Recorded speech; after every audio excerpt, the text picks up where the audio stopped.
যদি এর চেয়ে বড় ত্যাগ এবং কোরবানির প্রয়োজন হয়, হাসি মুখে আমরা সেই ত্যাগ করতে প্রস্তুত রয়েছি। জীবন দিতে হলে জীবন দিতে প্রস্তুত রয়েছি।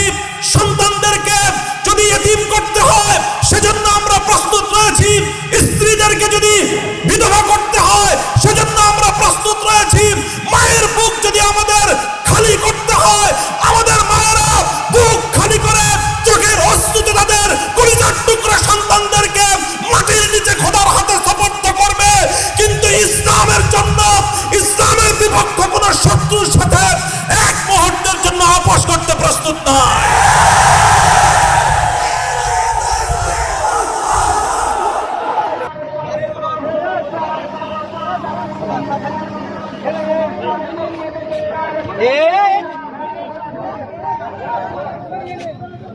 দেখা যায় না রে।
আমাদের সকল কারাবন্দীদের পক্ষ থেকে আমি সে কথা উচ্চারণ করতে চাই, ইনশাআল্লাহ আল্লাহর জমিনে আল্লাহর দ্বীনের ঝান্ডা সমুন্নত রাখতে, আল্লাহর পয়গম্বরের ইজ্জতের হেফাজত করতে, এদেশের নাস্তিক্যবাদকে রুখতে, এদেশে ইসলামকে উপড়ে ফেলার সকল ষড়যন্ত্রকে রুখার জন্য যদি এর চেয়ে বড় ত্যাগ এবং কোরবানির প্রয়োজন হয়, হাসি মুখে আমরা সেই ত্যাগ করতে প্রস্তুত রয়েছি।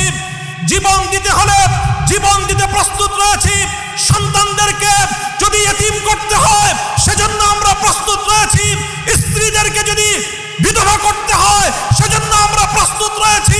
মায়ের বুক যদি আমাদের খালি করতে হয়, আমাদের মায়েরা বুক খালি করে চোখের অশ্রুতে তাদের কলিজার টুকরা সন্তানদেরকে মাটির নিচে খোদার হাতে সুপর্দ করবে। কিন্তু ইসলামের জন্য, ইসলামের বিপক্ষ কোন শত্রুর সাথে এক মুহূর্তের জন্য আপোষ করতে প্রস্তুত নয়।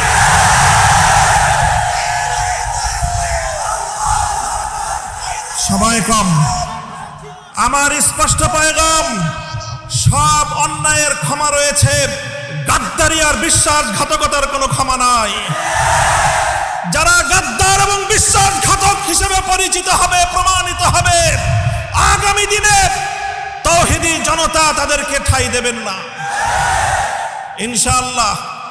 ওলামায়ে কেরাম, হেফাজত নেতৃবৃন্দ যেভাবে শপথে বলিয়ান হলেন, যারা আমাদেরকে এভাবে সমর্থন যোগাচ্ছেন, আপনারা তো সমর্থন যোগাচ্ছেন, কিন্তু আপনারা কি কথাটা টের পান যে আপনাদের এই অভূতপূর্ব সমর্থনের কারণে রাষ্ট্রযন্ত্রের পক্ষ থেকে আমাদের উপর চাপটা কিন্তু আরো বেশি বেড়ে যায়।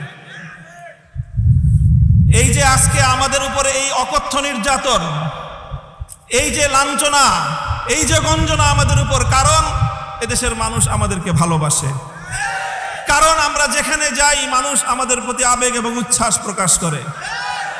এখন আপনারা যদি আবেগ আর উচ্ছ্বাস প্রকাশ করে ঘরে গিয়ে বসে থাকেন চুপ করে, তাহলে আমাদের উপর কিন্তু চাপটা, জুলুমের স্টিম রোলারটা আমাদেরকে কিন্তু নিষ্পেষণ করে দিবে। তখন আপনাদের আবেগ প্রকাশ করার কিন্তু আর কোনো জায়গা অবশিষ্ট থাকবে না। এই জন্য আমি আজ আমাদের আমির, এই জনপদের সকল আলেম ওলামার আমির, এই জনপদের কোটি কোটি তাওহীদি জনতার অবিসংবাদিত আধ্যাত্মিক রাহবার আল্লামা মুহিবুল্লাহ বাবু নগরীর এই মজমাকে সারা দেশের প্রতিনিধিত্বশীল মজমা হিসেবে গ্রহণ করে আমি এ জাতির কাছ থেকে জিজ্ঞাসা করতে চাই, আগামী দিনে ইসলামের কথা বলার অপরাধে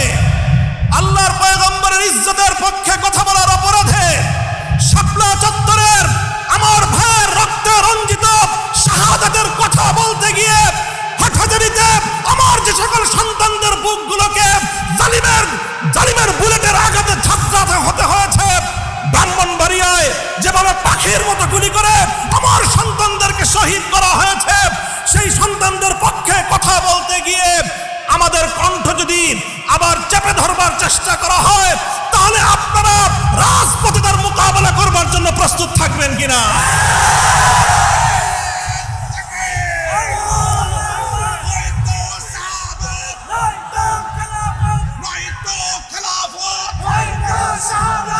সংগ্রামী সাথী ও বন্ধুগণ, কথা দীর্ঘায়িত করার অবকাশ নেই। আমি আমার দীর্ঘ কারাবন্দিত্বের সময়ে আল্লাহ পাক রব্বুল আলামিনের রহমতের উপর আমার আস্থা, অবিচল বিশ্বাস ছিল যে আল্লাহ রব্বুল আলামিন নতিজা ভালো করবেন, উত্তম ফলাফল আমাদেরকে দিবেন, সেই আস্থা এবং বিশ্বাস ছিল। প্রথম দিকে যখন আমাদের মরহুম আমির হেফাজত আল্লামা জুনায়েদ বাবুনগরী হাফিজাহুল্লাহ তাআলা, তাকে আমরা জীবিত রেখে কারাগারে বন্দী হয়েছিলাম, তার উপর একটা বড় আমাদের আস্থা ছিল যে তিনি ইনশাআল্লাহ এই বন্দী মুসলিম আলেমদের জন্য, শহীদ আমাদের সন্তানদের জন্য, ব্রাহ্মণবাড়িয়ায় বীর বিচারে হত্যাকাণ্ডের শিকার আমার শহীদ ভাইদের এই হত্যার বিচার আমাদের এই জন্মভূমিতে প্রতিষ্ঠিত করবার জন্য তিনি বলিষ্ঠ ভূমিকা পালন করবেন। আমাদের কারাবন্দীদের পক্ষে তিনি জাতিকে, জনমতকে সংগঠিত করবার জন্য বলিষ্ঠ ভূমিকা রাখবেন। কিন্তু আল্লাহ রাব্বুল আলামিনের ফয়সালা ছিল ভিন্ন কিছু। আমরা কারাবন্দী হওয়ার কিছুদিনের মধ্যেই সেই মর্মান্তিক শোক সংবাদটিও আমাদেরকে সহ্য করতে হয়েছে। আল্লামা জুনায়েদ বাবুনগরী রাহিমাহুল্লাহ তাআলা শাহাদাত বরণ করেছেন। আল্লামা জুনায়েদ বাবুনগরী শাহাদাত বরণ করেছেন। এরপরে অধীর উৎকণ্ঠা নিয়ে অপেক্ষার প্রহর গুনছিলাম যে আমাদের আস্থার এই মঞ্চে কে বসবেন। যখন জানতে পারলাম ওলি ইবনে ওলি, এ জাতির শ্রেষ্ঠ সন্তান, আস্থার মূর্ত প্রতীক আল্লামা শাহ মুহিবুল্লাহ বাবুনগরী হাফিজাহুল্লাহ তাআলা ইমারাতের এই ঝান্ডা তিনি নিজ হাতে তুলে নিয়েছেন, সিজদায় শুকর আদায় করেছি, আস্থায় বুক বেঁধেছি যে ইনশাআল্লাহ একদিকে তিনি আরশের মালিকের সঙ্গে রাতের বেলায় চোখের অশ্রু ছেড়ে তিনি এই সংকট উত্তরণের জন্য আল্লাহ পাক রব্বুল আলামিনের সাহায্যকে জমিনে টেনে আনবার জন্য চেষ্টা করবেন। অপরদিকে তিনি জীবন দিবেন, কিন্তু কোন জালিমের রক্তচক্ষুকে পরোয়া করবেন না, কোন জালিমের সামনে তিনি মাথা নোয়াবেন না।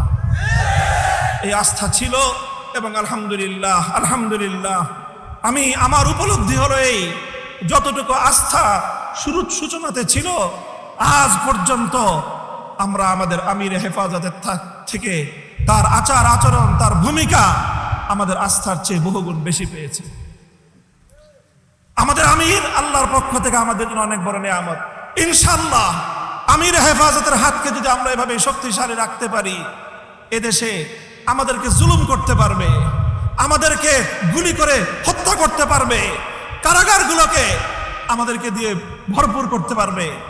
বাংলাদেশে কারাগারের সর্বমোট আসন হলো 70,000। কয় হাজার? আমরা শাপলা চত্বরে গিয়েছিলাম, কমপক্ষে হলো 20 থেকে 25 লক্ষ। 70,000 হেফাজতের কর্মীরা কারাবন্দী হবে, কিন্তু জালেমের সামনে মাথা নোয়াবে না। এই দেশের 1 ইঞ্চি মাটি নাস্তিক্যবাদ এবং ইসলাম বিদ্বেষের জন্য কারো হাতে ইজারা দেবে না ইনশাআল্লাহ। আল্লাহ পাক আমাদের সকলকে তৌফিক দান করুন, কবুল করুন। আমাদের আমির হেফাজত সহ আকাবিরিনদেরকে আল্লাহ পাক দীর্ঘ নেক হায়াত দান করুন। ওয়া আখিরু দাওয়ানা আলহামদুলিল্লাহি রাব্বিল আলামিন। আসসালামু আলাইকুম ওয়া রাহমাতুল্লাহ।